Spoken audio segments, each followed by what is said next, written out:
jemaat Kristen itu muncul dari dua kalangan.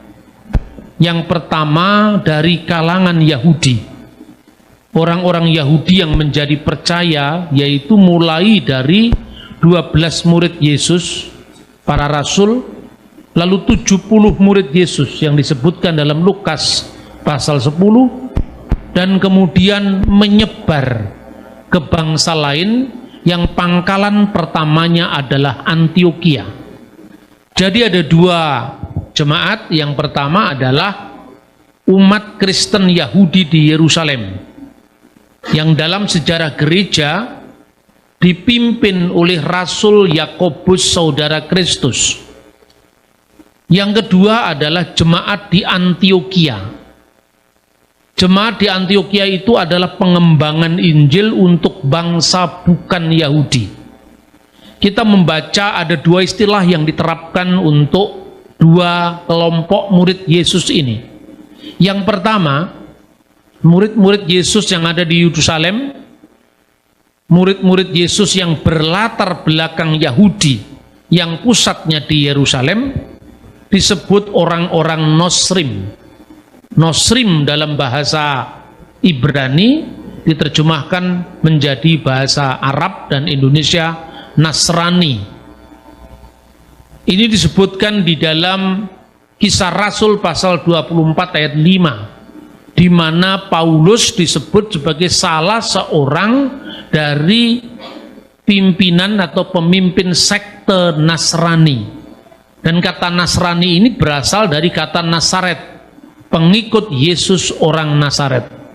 Sekalipun nanti pada abad keempat Masehi, Nasrani ini dipakai sebagai nama bidat Kristen, sehingga kata itu tidak akrab lagi di telinga orang Kristen sekarang, karena untuk membedakan kekristenan yang benar dan bidat Kristen dari Mesopotamia yang memakai nama yang sama, yaitu Nasrani.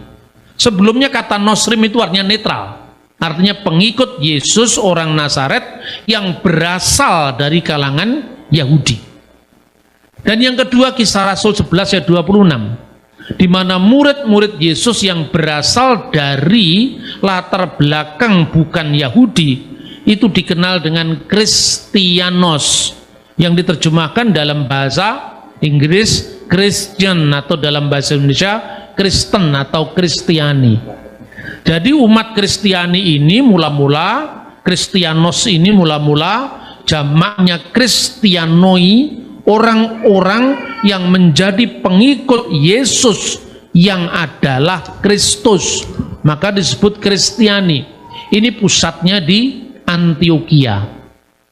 Antioquia itu dulu masuk wilayah Syria Raya, yang sekarang ini masuk wilayah Turki, yang beberapa saat lalu terjadi gempa besar itu. Nah, dua kelompok inilah yang menjadi pengikut Yesus mula-mula. Dari kelompok Antioquia yang disebut kelompok Yahudi, kelompok non-Yahudi inilah gereja kemudian berkembang ke Roma, ke Alexandria, ke Konstantinopel, bahkan ke seluruh dunia. Sementara dari Yerusalem itu memiliki sejarah tersendiri. Nah, apa yang menjadi penekanan dari pembahasan dua kelompok ini sangat-sangat penting untuk kita bisa memahami sejarah pekabaran Injil mula-mula. Dari kalangan orang-orang Kristen Yahudi yang berpusat di Yerusalem, ini pun masih terbagi jadi dua kelompok. Ini bisa kita baca misalnya di Kisah Rasul pasal 6 ayat 1, di mana disebutkan di sana ada orang-orang yang menjadi pengikut Yesus yang berasal dari orang Yahudi yang berbahasa Yunani dan orang Yahudi yang berbahasa Ibrani. Orang Ibrani itu adalah orang-orang Yahudi yang berbahasa Aramaik. Misalnya kata Maranatha, Gabata, Efata, Talitakum, Eli, Eli lama sabaktani, itu bahasa Aramaik.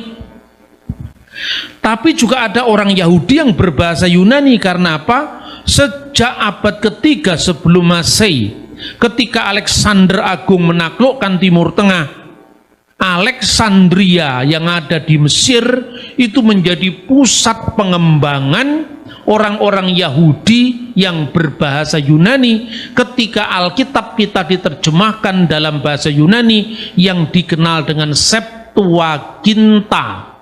Dari situlah kita mengenal ungkapan-ungkapan dalam bahasa Yunani yang akhirnya menyebar dan itu menjadi salah satu dari pengikut Yesus juga. Misalnya Markus. Markus itu adalah termasuk 70 murid Yesus. Dia tidak termasuk 12 rasul, tapi dia termasuk 70 murid Yesus. Bayangkan, namanya aja sudah kelihatan. Nama aslinya Yohanes. Yohanes itu ejaan Yunani dari kata Yohanan dalam bahasa Ibrani. Ibunya namanya Maryam, Maria, disebutkan dalam Kisah Rasul pasal 10. Tapi dia disebut Markus. Markus itu bahasa Latin. Kalau waktu itu orang Yahudi namanya bahasa Latin, berarti dia orang terpelajar. Minimum selain bahasa Yunani, dia menguasai bahasa Latin sebagai bahasa administrasi kerajaan Roma saat itu. Bahasa Yunani adalah lingua franca, bahasa internasional saat itu. Bahasa Aram adalah bahasa sehari-hari yang dipakai oleh Yesus dan murid-muridnya di Yudea.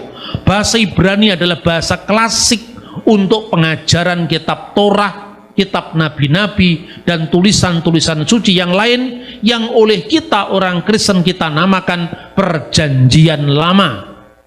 Jadi kitab Perjanjian Lama Kristen itu sama dengan Tanakh Yahudi, Torah, Nevim, Ketuvim. Tafsirannya beda, tapi teksnya sama.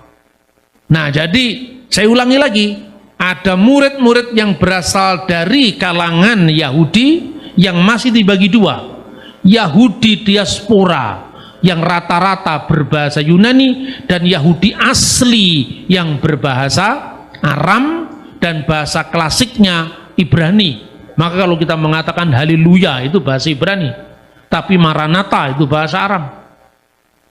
Loh, kok bisa ya iman Kristen itu mengawasi semua bahasa? Ya memang Tuhan Yesus telah memplanning untuk itu.